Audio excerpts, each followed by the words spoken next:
Hi. I hope आप लोगों की MPS 003 की बहुत अच्छी प्रिपरेशन हो चुकी होगी।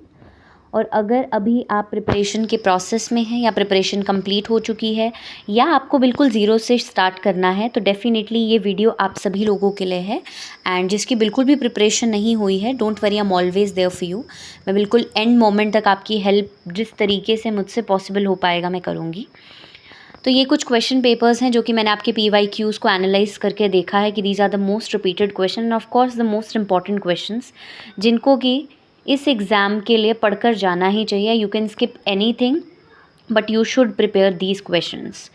तो मैं आप लोगों को ये सभी क्वेश्चंस बताऊंगी, तो एटलीस्ट ये क्वेश्चंस आप प्रिपेयर करके जाएं। आप पूरा सिलेबस ना पढ़ के जाएं, दैट्स ओके, बट एटलीस्ट आप इन क्वेश्चंस को पढ़ के जाएं, क्योंकि मुझे ऐसा लगता है कि बहुत ज़्यादा पॉसिबिलिटी है, I would say more than 80% of the possibility is with these questions कि यही क्वेश्चंस रिपीट होंगे। देखिए 100% पॉसिबिलिटी देना इज़ नॉट प्रैक्टिकली पॉसिबल, और मैं ऐसा बोल भी दूँ तो वो चीज़ इम्पॉसिबल है। मैं आपको बिल्कुल रियलिटी बताती हूँ कि ये क्वेश्चंस आप प्रिपेयर कीजिए। आई थिंक बहुत सारा पेपर इन्हीं क्वेश्चन से आने वाला है। So let's talk about this. और प्लीज़ वीडियो को लाइक कर दीजिएगा, कमेंट करके मुझे बताइएगा कि आपको मेरी वीडियोस कैसी लग रही हैं। Don't forget to subscribe to my channel. मैं इसी तरह से इग्नू के आने वाले सेमेस्टर्स उन सब के लिए इसी तरह का कंटेंट बनाती रहती हूँ, तो I will definitely help you in long term. And मैं सिर्फ इग्नू से रिलेटेड नहीं, lifestyle, daily vloggings, small shorts, law और इन सब से रिलेटेड मैं वीडियोस बनाती हूँ। तो let's talk about this. Explain the ongoing debate on democracy and development in the contemporary India. Of course democracy and development का पेपर है, तो उसकी जो भी डिबेट्स हैं उन सब के बारे में आपको पढ़ना है। उसके बाद इकोनॉमिक रिफॉर्म्स जो हुए 1990s में, लिबरलाइजेशन, प्राइवेटाइजेशन एंड ग्लोबलाइजेशन वाले, वो सब पढ़ना इंपॉर्टेंट है।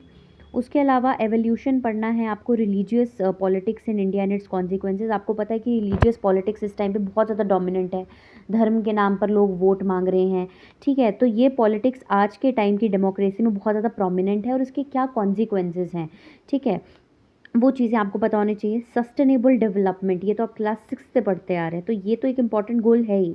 और किस तरह से इंटरनेशनल एजेंसीज़ जो हैं वो सस्टेनेबल डेवलपमेंट के लिए काम कर रही हैं या इन्वायरमेंटल प्रोटेक्शन की बात कर रही हैं। इसमें आपने जो भी इन्वायरमेंटल इंटरनेशनल लॉज आए हैं या जो भी समिट्स हुए हैं, जैसे रियो डी जेनेरियो, अर्थ समिट, ये सबको आप डिस्कस करोगे तो ये क्वेश्चन आपका कंप्लीट हो जाएगा। शॉर्ट नोट्स के लिए you have to cover about the political economic approach in the development of India, कि इंडिया के डेवलपमेंट के लिए पॉलिटिकल इकोनॉमिक, दैट वो है राजनीतिक अर्थशास्त्र जो अप्रोच है, कि पॉलिटिक्स और इकोनॉमी कंबाइंड फॉर्म में किस तरह से डेमोक्रेसी और डेवलपमेंट के लिए काम कर रही है, उसके बारे में। Gender and development in India, आप लोगों ने फेमिनिज्म के टॉपिक के बारे में पढ़ा है, तो जेंडर एंड डेवलपमेंट बहुत इंपॉर्टेंट है। आप पढ़ेंगे कि किस तरह से जो फीमेल पार्टिसिपेशन है और जेंडर रोल है वो किस तरह से आपकी इंटरनेशनल और डोमेस्टिक पॉलिटिक्स में वर्क कर रहा है, तो ये टॉपिक आपको पढ़ना बहुत इंपॉर्टेंट है। किस तरह से हमारी सिविल सोसाइटी चेंज हो रही है और आपको क्रिटिकली एनालाइज करने हैं न्यू सोशल मूवमेंट्स। देखिए सोसाइटी हमेशा एक तरह की नहीं रहती है, लगातार उसमें सोशल मूवमेंट्स होते रहते हैं, तो वो किस तरह से सिविल सोसाइटी को शेप कर रहा है ये पढ़ना है। ब्यूरोक्रेसी के बारे में पढ़ना है और क्या इसका रिलेशन है एग्जीक्यूटिव और लेजिस्लेचर के साथ, इसके बारे में पढ़ना है। क्वेश्चन की लैंग्वेज ज़रूर थोड़ी चेंज हो सकती है, हालांकि मैंने सबसे कॉम्प्लिकेटेड वाली ही लाई है, मतलब 3-4 क्वेश्चन पेपर्स पढ़ के उसमें, जैसे मान लो कि कोई क्वेश्चन लेजिस्लेचर और एग्जीक्यूटिव के रिलेशनशिप पे आ रहा है, तो उसमें जो सबसे टफ लैंग्वेज वाला है वही मैंने यहाँ पे लिखा है, ताकि आप हर तरीके के क्वेश्चन के लिए रेडी रहें। तो लैंग्वेज ज़रूर चेंज हो सकती है बीच में, लेकिन क्वेश्चन आपसे यही पूछा जाएगा। उसके बाद है critically examine the nature of caste and inequalities in India. आपको पता ही है कास्ट और इनइक्वालिटीज़ की हमारी इंडिया में क्या हिस्ट्री रही है, तो उसका क्या रोल है उसको डिस्कस करना है। उसके अलावा explain the evolution of the political democracy, जो पॉलिटिकल डेमोक्रेसी है आपका, जो राजनीतिक लोकतंत्र है, उसका वो इवॉल्व कैसे हुआ, मतलब वो पहले कैसे था और अभी उसकी सिचुएशन कैसी है। और इकोनॉमिक डेवलपमेंट, ऑफ कोर्स हमारी अभी की आप देख सकते हो कि ग्लोबल इकोनॉमी में हमारा क्या स्टैंड है, ठीक है, उस चीज़ को कवर करते हुए आपको ये क्वेश्चन जो है वो कंप्लीट करना है। उसके बाद यही question, nature of relationship between executive and judiciary in India. आपको पता है कि जो 3 मेजर ऑर्गन्स हैं, लेजिस्लेटिव, एग्जीक्यूटिव, जुडिशरी, इनका रिलेशन तो आपको पढ़ ही लेना है।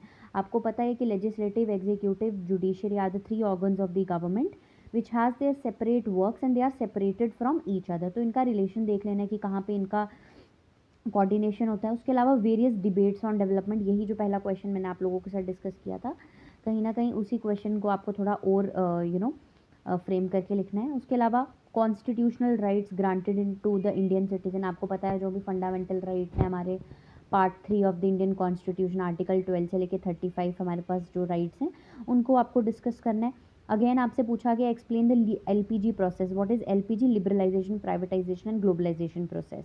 ठीक है, 1990 के इकोनॉमिक रिफॉर्म्स आपको डिस्कस करने हैं। उस टाइम पे हमारे finance minister was Manmohan Singh.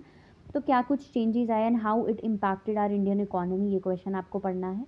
Discuss the working of the federal system in India, आपको पता है कि इंडिया जो है it is a quasi federal country, है ना।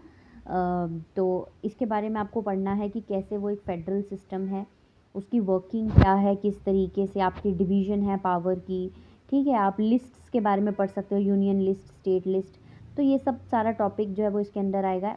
Explain the factors impacting the political system, कि क्या ऐसे फैक्टर्स हैं जो कि इम्पैक्ट करते हैं आपके पॉलिटिकल सिस्टम को। ठीक है, इसमें आपके social movements, gender, social conditions, caste, politics, ये सब चीज़ें आएंगी। Trace the evolution of the idea of the decentralisation in India. Decentralisation is again the division of power. ठीक है, मैं आपको डिफरेंट एस्पेक्ट से क्वेश्चन बता रही हूँ कि किस तरीके से आपको क्वेश्चन आएगा। तो आपको पढ़ना है कि कैसे ये प्रोसेस इवॉल्व हुआ, मतलब समय के साथ चेंज हुआ, डिसेंट्रलाइजेशन इन इंडिया। ठीक है, कि पावर्स को डिसेंट्रलाइज्ड किया गया, इसको पढ़ना है।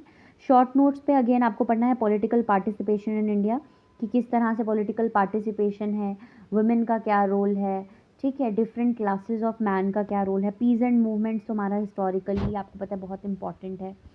और अगर आपने क्लास 11 में ज्योग्राफी रखी होगी, सॉरी 12th में, तो आपको आपने पढ़ा होगा इसके बारे में, basic minimum approach of human development. HD stands for human development. ठीक है, तो बेसिक मिनिमम अप्रोच क्या है ह्यूमन डेवलपमेंट की, ये आपको पता होना चाहिए।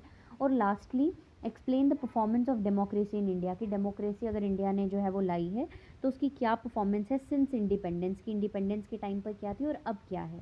ठीक है, so these are the questions that I think that these are very important for you.